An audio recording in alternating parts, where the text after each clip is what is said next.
Hi friends, 69,000 शिक्षक भर्ती में एक बार फिर से आपका स्वागत है। और 69,000 शिक्षक भर्ती में सबसे इम्पोर्टेंट ये है कि लगभग काफ़ी छात्रों ने अपनी काउंसलिंग फर्स्ट काउंसलिंग छोड़ दी, जिससे सेकंड काउंसलिंग को काफ़ी फ़ायदा होने वाला है। या तो वो अभ्यर्थी कहीं और लग गए, या फिर ये कह लो कि जो गवर्नमेंट ने जैसा कि पहले कहा था कि 22 दिसंबर 2018 के बाद के जो डॉक्यूमेंट है वो मान्य नहीं है, उसके लिए एक विशेष विज्ञप्ति भी जारी की गई है सरकार के द्वारा। उसको मैं अभी आपको दिखाऊंगा नोटिस को। इसी वीडियो के माध्यम में अंत तक बने रहिएगा आप, सारी इन्फॉर्मेशन आपको इसी वीडियो के माध्यम से मिल जाएगी उधर। और फिर एक नई इंपॉर्टेंट बात आ रही है कि उत्तर प्रदेश पुलिस भर्ती जो सिपाहियों की भर्ती है वो एक बड़ी भर्ती आने वाली है, जो कि एक बहुत ही अच्छी चीज़ है। क्योंकि माननीय उत्तर प्रदेश के जो सीएम योगी आदित्यनाथ ने उन्होंने कहा है कि हम लगभग कम ही समय में और 3.5 लाख 6 महीने में 3.5 लाख अभ्यर्थियों को भर्ती कर देंगे। 3 महीने में विज्ञापन निकालने हैं और 3 महीने में उन भर्ती को कंप्लीट करा के ट्रेनिंग सेंटर भेजना है। तो 6 महीने का टाइम गवर्नमेंट ने 3.5 लाख अभ्यर्थियों को भर्ती करना है। इसमें शिक्षक भर्ती भी है, जो टीजीटी पीजीटी और जूनियर अध्यापकों की भर्ती भी है जिसमें। और प्राइमरी 51,112 तो अभी नहीं आएगी, उसको थोड़ा सा टाइम लगेगा, क्योंकि 69,000 शिक्षक भर्ती प्रक्रिया संपन्न होने के बाद ही नई विज्ञप्ति निकलेगी प्राइमरी की। तो प्राइमरी की यदि कोई आपसे कहता है कि प्राइमरी की नई भर्ती आने वाली है तो वो सफ़ेद झूठ होगा। प्राइमरी की कोई भर्ती अभी नहीं आने वाली है। तो अब बात कर लेते हैं कि करके सबसे पहले इस विज्ञप्ति के बारे में बात करते हैं जो बेसिक शिक्षा विभाग ने निकाली है, जिसमें साफ साफ लिखा हुआ है कि ये वो वचन हैं जो अभ्यर्थी ने फॉर्म भरते टाइम खाए थे। मतलब कि ये है कि इस पर जब आपने फॉर्म भरा था तो आपने पहले इस पर टिक किया होगा, निर्देशों पर टिक किया होगा, तब वो फार्म खुला होगा। और निर्देशों पर फॉर्म टिक करने का मतलब क्या होता है मैं आपको पढ़ के बताता हूँ, हो सकता है कोई भूल गया हो। लिखा हुआ है कि उल्लेखनीय है कि शासनादेश संख्या 2056/64/2018 शिक्षा अनुभाग 4 दिनांक 1 दिसंबर 2018 द्वारा सहायक अध्यापक 69,000 रिक्त पदों के सापेक्ष भर्ती के लिए किए जाने हेतु अधिसूचना विज्ञप्ति जारी की गई थी। शासनादेश दिनांक 1 दिसंबर 2018 में सहायक अध्यापक भर्ती परीक्षा 2019 उत्तर प्रदेश बेसिक शिक्षा परिषद द्वारा संचालित परिषदीय प्राथमिक विद्यालयों में सहायक अध्यापकों के कुल 69,000 पदों पर भर्ती के लिए परीक्षा आयोजित कराने और तथा परीक्षा मात्र इसी भर्ती के लिए मान्य किए गए सभी जो है वो दिए हुए हैं। अब वो क्या हैं कि 20 दिसंबर 2018 को प्रकाशित की गई, जिसमें ऑनलाइन आवेदन पत्र पंजीकरण हेतु अंतिम तिथि 22/12/2018 साफ साफ लिखी हुई है। आप यहाँ पर इसको देख सकते हैं, 22/12/2018 निर्धारित की गई। भर्ती परीक्षा हेतु परीक्षा नियामक प्राधिकारी द्वारा ऑनलाइन आवेदन पत्र आमंत्रित किए गए थे। आवेदन पत्र में अभ्यर्थी की घोषणा की जानी थी कि ...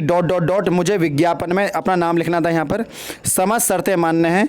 आवेदन करने की तिथि को मेरे पास आवेदन पत्र में उल्लेखित समंक अंक पत्र, प्रमाण पत्र, आरक्षण, विशेष आरक्षण संबंधी प्रमाण पत्र उपलब्ध है। मतलब इस डेट को मेरे पास सारे डॉक्यूमेंट हैं 20/12/2018 को। इसके बाद कोई डॉक्यूमेंट मेरे पास होगा तो मान्य नहीं होगा।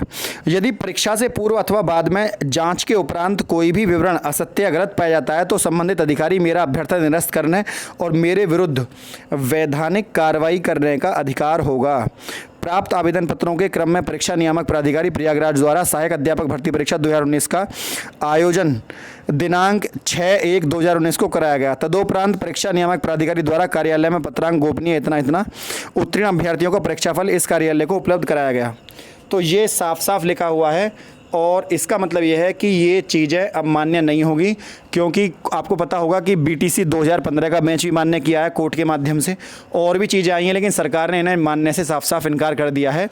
कोर्ट से अभी उनका केस चल रहा है, अभी वो जीते हैं नहीं, तो सरकार ने इसका फ़ायदा उठाते हुए भर्ती से उनको बाहर निकाल दिया है। इससे सेकंड काउंसलिंग जो होगी, सेकंड काउंसलिंग में उसको कह रहा हूँ जो आपका अभी 31,661 69,000 में से 31,661 के बाद जो होगी, और जब वो भी हो जाएगी तो उसके बाद जो काउंसलिंग होगी, जिसको हम थर्ड काउंसलिंग बोल सकते हैं, क्योंकि गवर्नमेंट ने पहली काउंसलिंग ही 2 राउंड में कर दी, फर्स्ट राउंड सेकंड राउंड। तो अभी जो 69,000 का जो सेकंड राउंड होगा उसके बाद जो काउंसलिंग होगी वो कहलाई जाएगी सेकंड काउंसलिंग। तो उस काउंसलिंग में काफ़ी सीटें खाली रहने वाली हैं, जिससे थोड़ा गुणांक नीचे आएगा, लगभग 1%।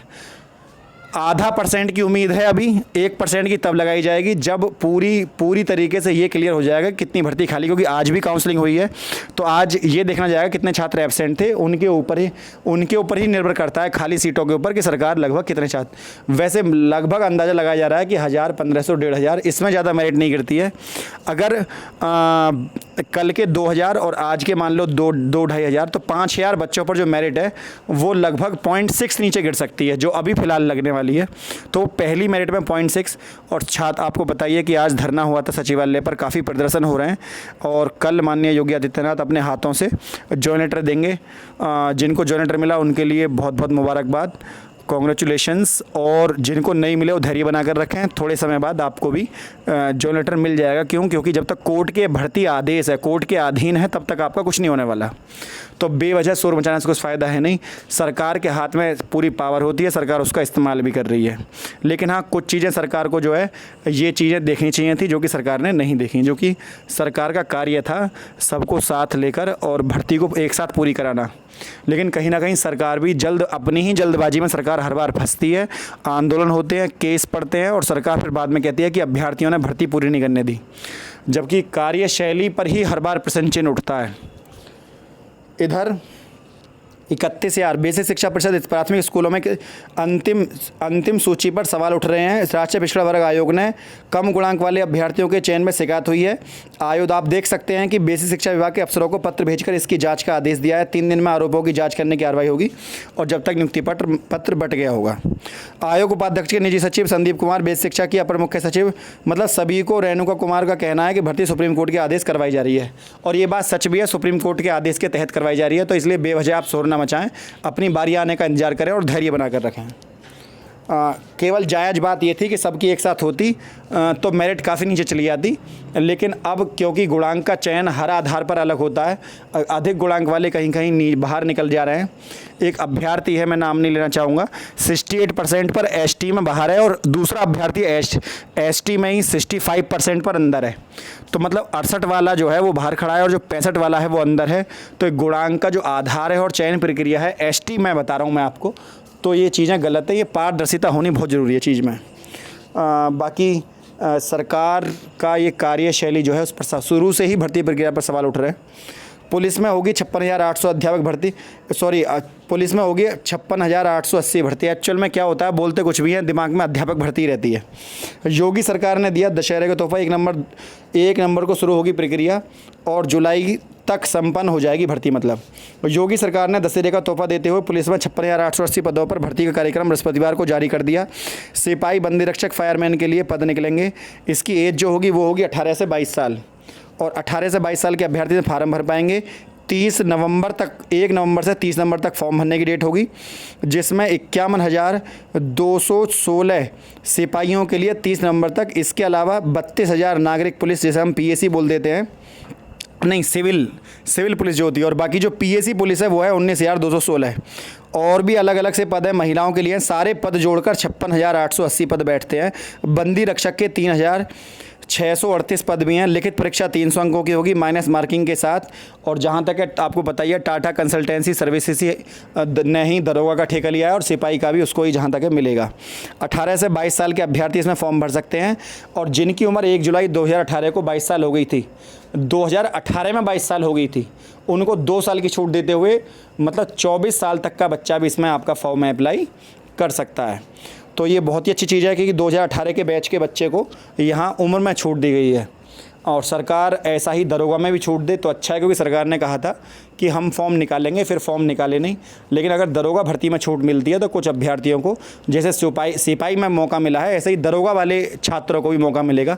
जिसकी ज़्यादा से ज़्यादा नौकरी लगे, किसी भी की भी मिले, सरकार नौकरी दे, ज़्यादा अच्छी बात है। क्योंकि ये एक बहुत बड़ी बात होती है, नौकरी केवल अपने आप में ही नहीं, पूरे परिवार का एक साधन होता है। वो एक जिसको भी नौकरी मिले बहुत इम्पोर्टेंट चीज़ है, किसी को भी नौकरी मिलनी चाहिए और अधिक से अधिक मौके मिलने चाहिए नौकरी के। क्योंकि सरकार ने 2018 में नहीं निकाली, 2019 में निकाली, तो उन्हें 20 में छूट मिलनी चाहिए। जैसा कि सिपाही में छूट दे रहे हैं आप, ऐसा ही छूट आप दरोगा भर्ती में भी दें। तो फ्रेंड, यदि वीडियो आपको अच्छी लगी तो वीडियो को लाइक, शेयर और चैनल को सब्सक्राइब करना ना भूलें। आज के लिए इतना ही। जय हिंद, जय भारत।